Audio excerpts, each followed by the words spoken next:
Hi, I'm Michael Swinford, and I've been invited to speak to you tonight. It's a real honor for me to speak to your new club and to be invited to be your program.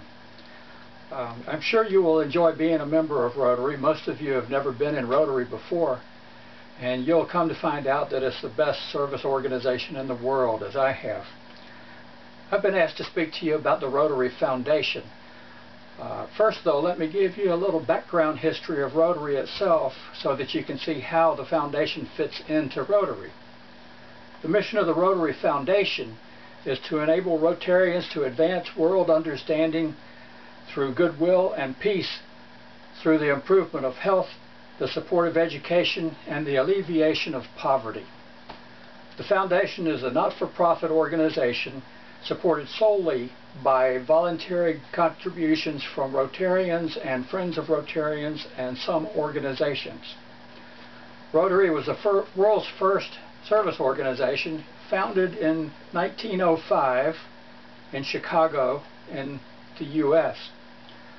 It was founded by Paul Harris, who was an attorney and who wanted to get to know friends and network for business purposes and for social purposes as well. So he formed a small group, and they called it the Rotary Club because they rotated their meetings from one office to another. Rotary became popular, it grew and spread, and had clubs in San Francisco, and then in Canada, and then overseas.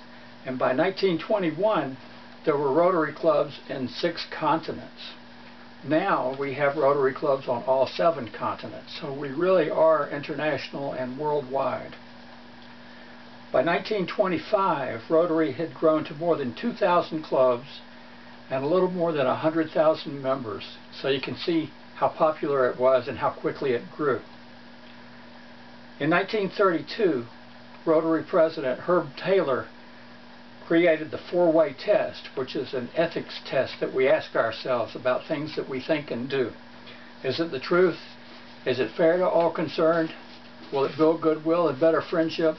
And will it be beneficial to all concerned? Most Rotary clubs recite that at their meeting each week. So I figured that in the 30 years that I've been in Rotary, I've recited it several thousand times, because there are a number of times that I've been to more than one meeting in a week. In 1989, the organization began to admit women for the first time, and they've been a terrific addition to our membership.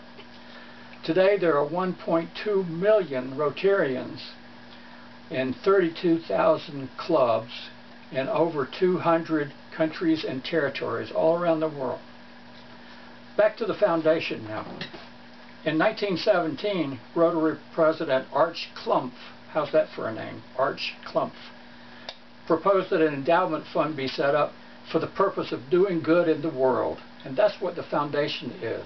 It's an organization to do good in the world. By 1928, so 11 years, the foundation had a fund of $5,000,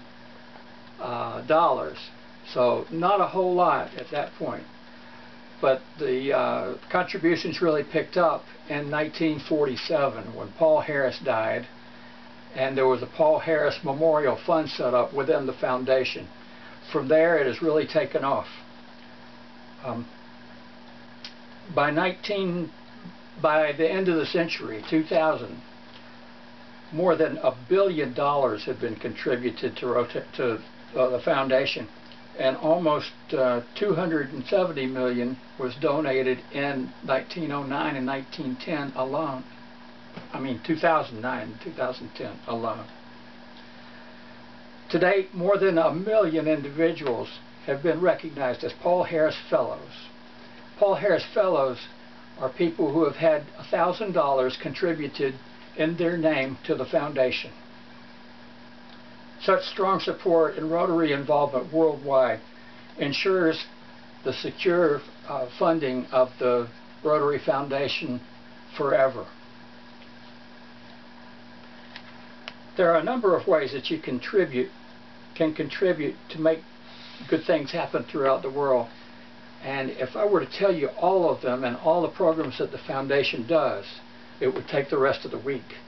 So I'm going to give you some examples of things that we do every day and all the time with the foundation. First of all, fighting hunger. Hunger, as you know, is a serious problem all around the world, and it's really serious in terms of the children that die every year. More than 20 million children die every year from hunger and from other causes. So we have been especially involved with hunger programs and working with children. Reducing child mortality has been high on our agenda for the past several years. Second to hunger is sanitation. Sanitation and clean water is a serious problem in many places throughout the world, as you know. And thirdly, there is the problem of having clean water to drink. Those are the top three problems with child mortality: hunger, sanitation, and clean water. More than 1.8 million children died last year just from having diarrhea for unsanitary conditions. Next, promoting peace and conflict resolution. Rotary Foundation has a number of problems that are dealing in this area, and I'll name some of those in a minute. But Rotary Foundation has sponsored world peace and conflict resolution programs for about the past 50 years now. Basic education and literacy. As you know, Rotary sponsors schools and equipment for schools, books, all kinds of things for education for children and fighting literacy. If a person is illiterate, they can't get a job, or they can't get a decent job. So literacy is a key element to getting people out of poverty. Eradicating polio. I'm sure you've heard about polio eradication. Since 1985, polio eradication has been the largest single effort of the Rotary Foundation and of Rotary in general. In 1985, there were 350,000 cases of polio reported. That's almost 1,000 cases a day. In 2009 and 2010, there were a little over 1,000 cases reported for the whole year. So you can see how far we've come since 1985.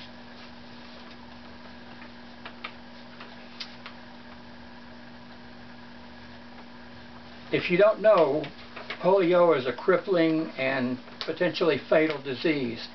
It's a disease that if you catch it, you may be paralyzed within the first 24 hours. What Rotary has done is inoculate and vaccinate children from all over the world. When we first started, there was polio in 150 countries around the world.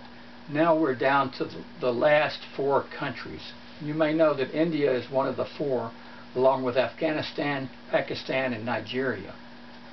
From what I hear at Rotary meetings and conferences that I've been to, India will be the next country to eradicate polio. Then we'll be down to 3.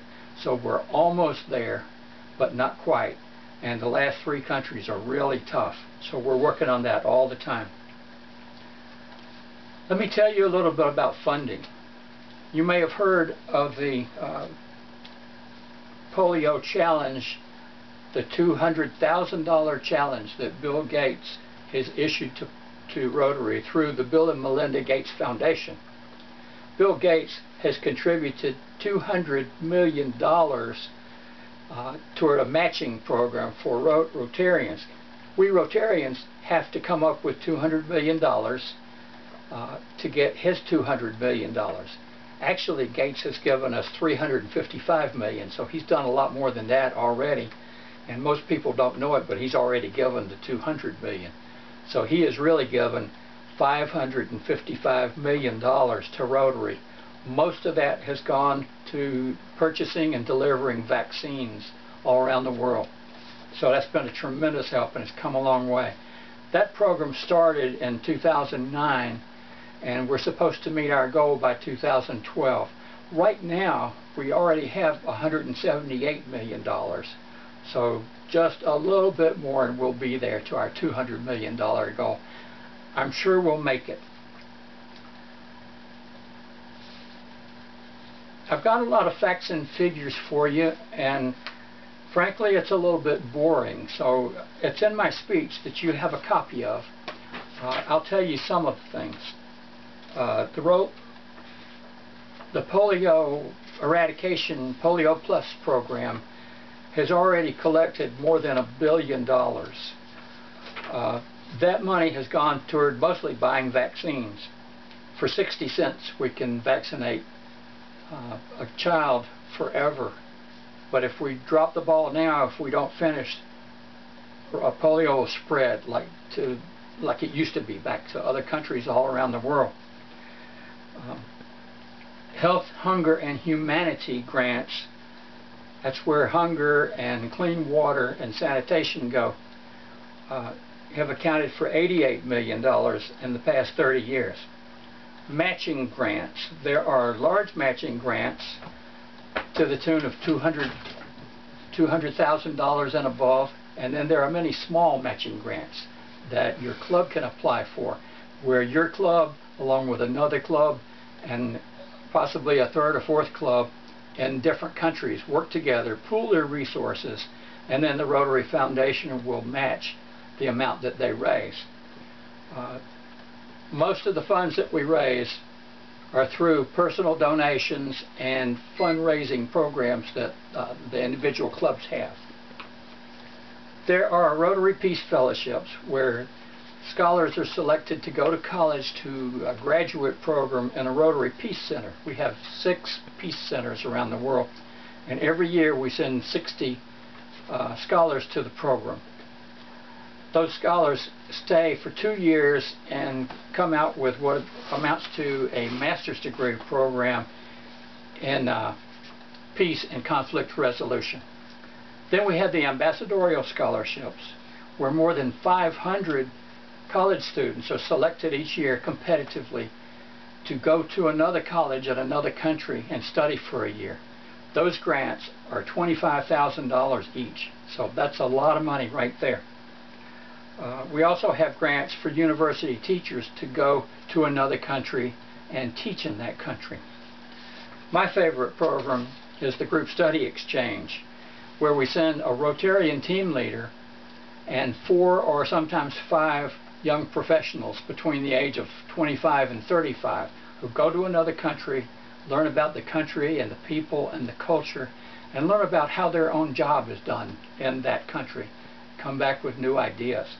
I was a team leader in that program, and I took a small team to Switzerland, which was the thrill of my life. It was a wonderful program.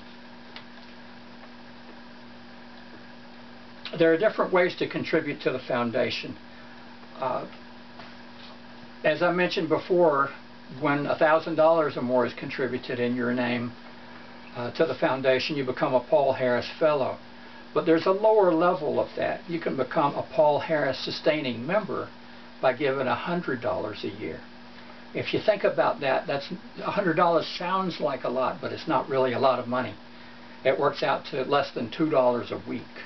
So if you put aside $2 a week for the Rotary Foundation, you can be a Paul Harris Sustaining Member.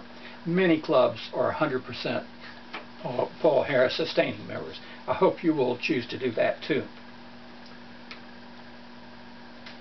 Many clubs also have fundraisers, concerts, programs, things that they do to raise money to contribute as a club to the foundation.